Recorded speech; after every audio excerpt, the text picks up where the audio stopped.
Welcome to Japan. Welcome to Tokyo. Welcome to Akihabara. Next title is Guilty Gear Xrd Rev 2. ここ秋葉ラウンドで勝利の女神はどのプレイヤーに微笑むのか。ファイナリストはこの8名。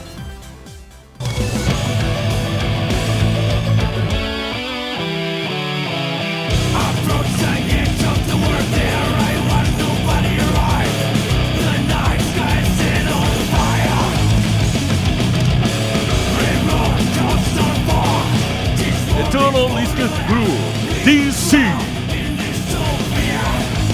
GGP Kazunoko Torawa Machabo Nagi Obito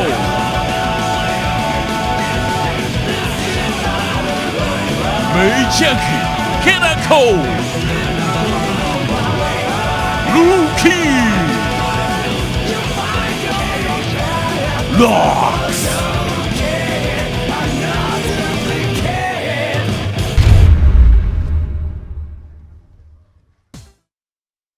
Welcome one and all to the first ever Evolution Japan Top 8 for Guilty Gear Xrd Rev 2. My name is Majin Obama. We're coming at you live from the heart of Tokyo, Japan. And Majin Obama, man, that's not easy to say with a straight face, but it's okay. Because I'm here with the voice of hype itself, as seen on ESPN, as seen on TBS, the Superstation. Elite, talk to him. Ladies and gentlemen, it's your man, Tasty Steve. I'm joined by none other, Majin, the Deacon Obama. You see how clean my boy came? I dare not speak the Lord's name, Steve. I'm merely an apostle. Merely an apostle. Ladies and gentlemen, it's a pleasure, it's an honor to be sitting next to this man. I look at this man for a lot of information when it comes to Guilty Gear, not only in Japan, but worldwide. That's why I love talking to this man. This is why this man is sitting here, and that's why we're talking to you about some Guilty Gear Revelator 2 Evo Japan 2018, ladies and gentlemen. Baby. It's been a hell of a weekend so far in every game, Steve. True, that's 100% true. Oh, man. Tekken, right.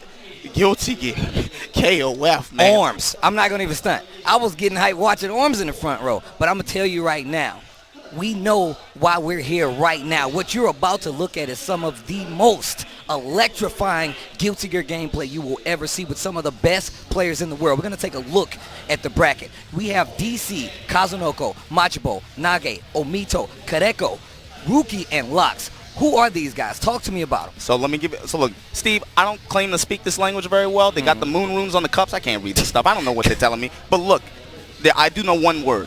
Tozai-sen. I'm going to teach you. Tozai-sen. That means east-west rivalry. And you got to understand when we talk about Guilty Gear, that's not just Guilty Gear, but every fighting game here that's had the scene. They've all gone through that phase where it's defined the community. And you're going to see that reflected 100% in this bracket. Okay. First matchup, DC from West Coast Japan versus Kazunoko. Or maybe you know him as Inoue. Ah, see, from East Coast Japan. Yeah, man. Okay, so Machabo versus Nage, Evo 2017 semifinals run back.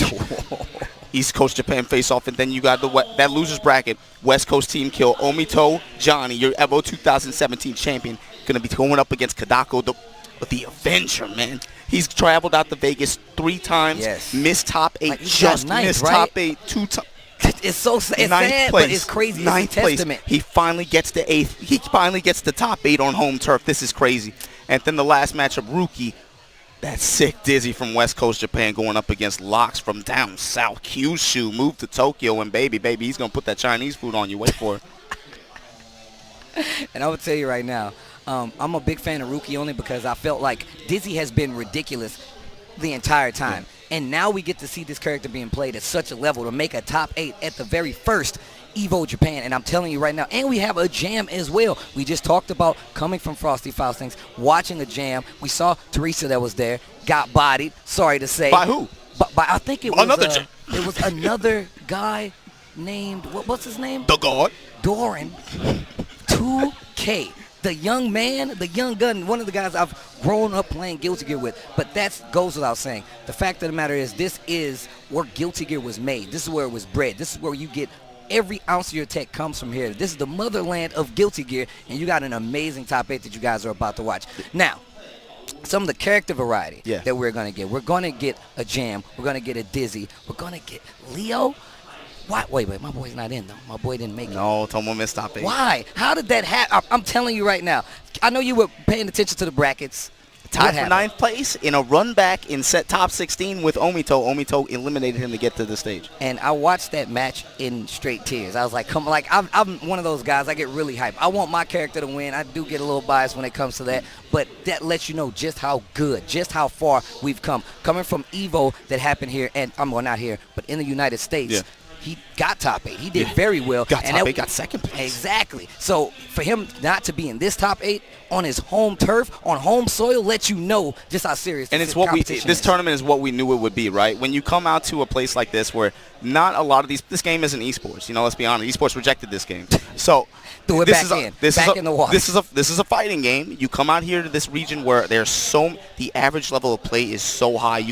I can't put it in the words how competitive this game is. But so many of these guys don't get the opportunities for these big stages, and that's why this Evolution Japan stage is so special for this game in particular. A lot of these, I'm telling you, man, this country, not even talking about Guilty Gear anymore, this country, they've been waiting for a stage like this for a long time. That's good to hear. That's damn good to hear. Because I'm going to tell you right now, you said yourself that Guilty Gear is not an easy game. It's not easy to digest going in, but the minute you learn those little intricacies, you know about faultless defense, you know about the dead angles, you know about that one frame jumping, you know about the slash back. You know what I'm saying? You know I said slash back. You know about blitzing and getting rid of all these different ways for people to open you up. That's old. I know what you meant. I'm an old man. I'm an old man. You learn about the intricacies of these games, and you really start to appreciate what's on your screen. Even more so, the level of tech that you're going to see here being displayed is probably not going to be seen for quite some time unless you're coming to Japan, unless you're watching Jonio-san, unless you keep up with your boy Majin Obama, and that's how you know about these things, and that's why we're going to give you the tail of the tape. Kazunoko walking up to the stage right now. God's guarding Kazunoko, and man, he's a multi-game threat. I mean, we've seen this dude appear in multiple top 8s and for multiple Guilty Gear tournaments throughout the world, not just here. Steve, it's really easy when you see Kazunoko walk up to the stage. It's really easy to get distracted by the Capcom Cup 2015 win. Obviously, you know that a resounding win for him in many ways, right? Yes. Changed the nature of his life. He said that. But you got to understand, he used to go by another name, baby. Inoue. This brother is a Guilty Gear OG. You have to understand. Let me talk to you, man. It's not just about getting 2 top 8s this past Evolution, right? Guilty Gear and Street Fighter V.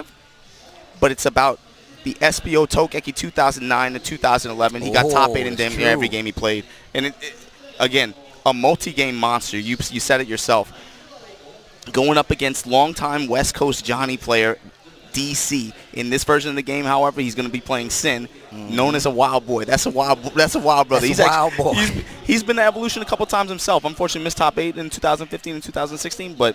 And actually, in 2016, he had a decent showing at a big esports event that we had here. He got 3rd place. But 2017, been kind of quiet. You know, he's a little bit older. And like, again, one of those players that we don't get to see travel quite as much as maybe we'd like to. But he's in top 8 at Evolution Japan. I mean, that's we here now. We here now. Now that you guys know who's going to play, we're going to talk to you about the characters. Now, we've seen Mr. Inoue, or Kazunoko as you guys know him, play multiple characters. Actually settled on Raven, and Raven is a very Vortex-heavy character. Now, I feel like I want to educate a lot of people. The part of his pressure comes from the fact that he sets you up, knocks you down, puts that ball on top of you, and he makes you block. Some of that stuff isn't real, and that opens you up for those command throws. Absolutely. That's going to open up his gameplay even more. A lot of his damage is going to come from that. With his recent buffs, that means he's going to get even more excited, more damage, more combo possibilities. And that mix-up after with that very low air dash is something very scary to pay attention to, as well as just his regular ground dash. Yeah, and for those of you guys that don't know Guilty Gear that well, you want to focus from Raven likely on the 2-player side. You're going to want to focus on the bottom left or right corner of your screen above his super gauge. There's a small little icon there with a face. Pretty much whenever that face gets red, he's a freak, man. He likes when bad stuff happens to him. He has a unique stance you see that tongue come out. basically, the higher that gauge is, the worse stuff is going to be. His Okizeme gets better. His attacks do more damage. His attacks do more hit. It levels up his specials. It's very easy to create kind of a snowball situation. Yes. And not only that, but his character has huge merits. There's a reason why he's in the top class of characters in this version of the game. Long reach, very easy confirms. He has natural burst bait combos. The burst mechanic in this game, again, it's awesome because of the mind games that it brings to the gameplay. Okay, so we got Raven. Now, Sin, another character new to the series, very much a heavy hitter. This character is new to the franchise himself, Kai Kisuke's son.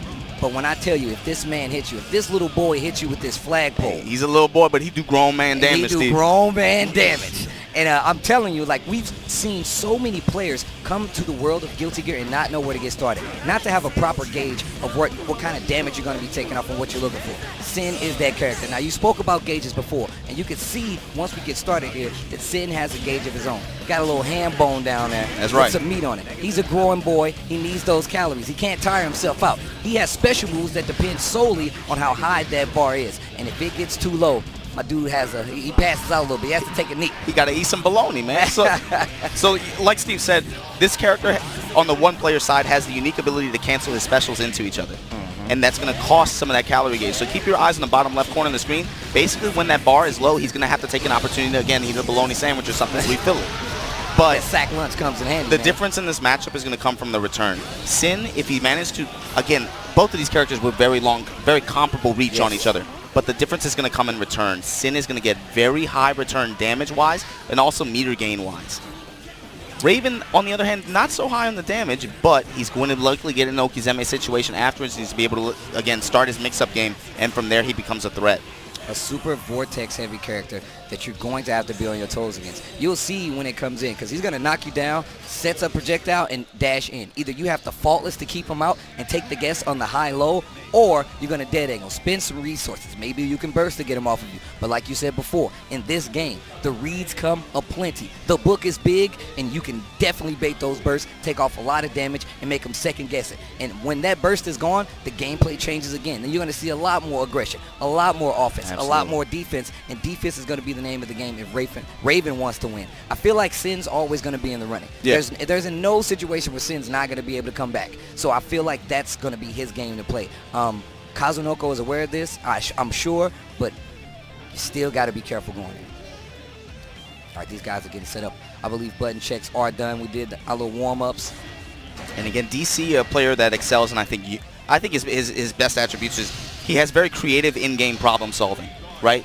His approaches to a lot of situations will definitely make you tilt your head sometimes, but they typically work out. And Yomi, pay attention to Yomi as well. Oh, that's true. That's true. All right, ladies and gentlemen, we're getting started. Our first match of Guilty Gear Top 8 Evo Japan 2018.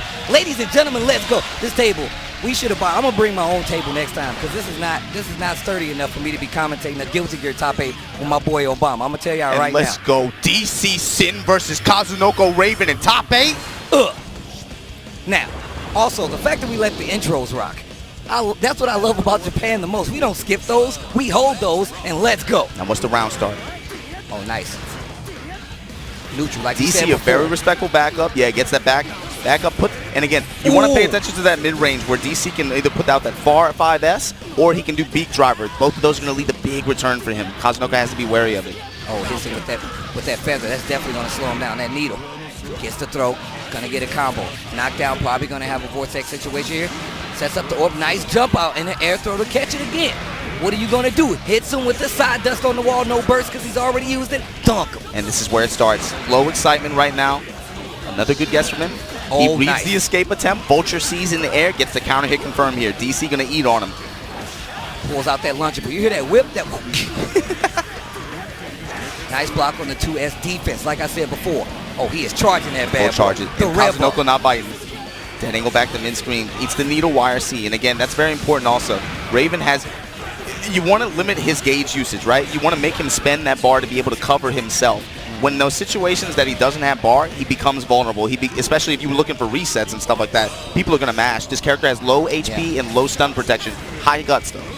Yeah, and that's one of the things that's scariest about fighting a character like Sid. He does a lot of damage in a short amount of time.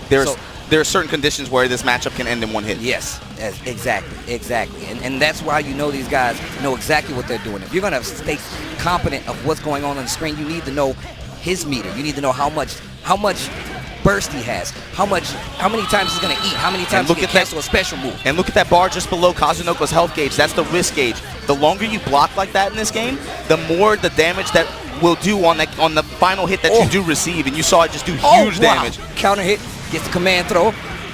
Nice, you see him flawless in there. Still gets opened up at the end, and he's eating 3 bursts. He's eating 3 side dusts already. Beat driver, really close to ending the round. Oh, wake up super hellfire. That's gonna take off a little extra classic, damage. Steve. He will absolutely put those wake up DPs, wake up supers, wake up forward dashes on the table.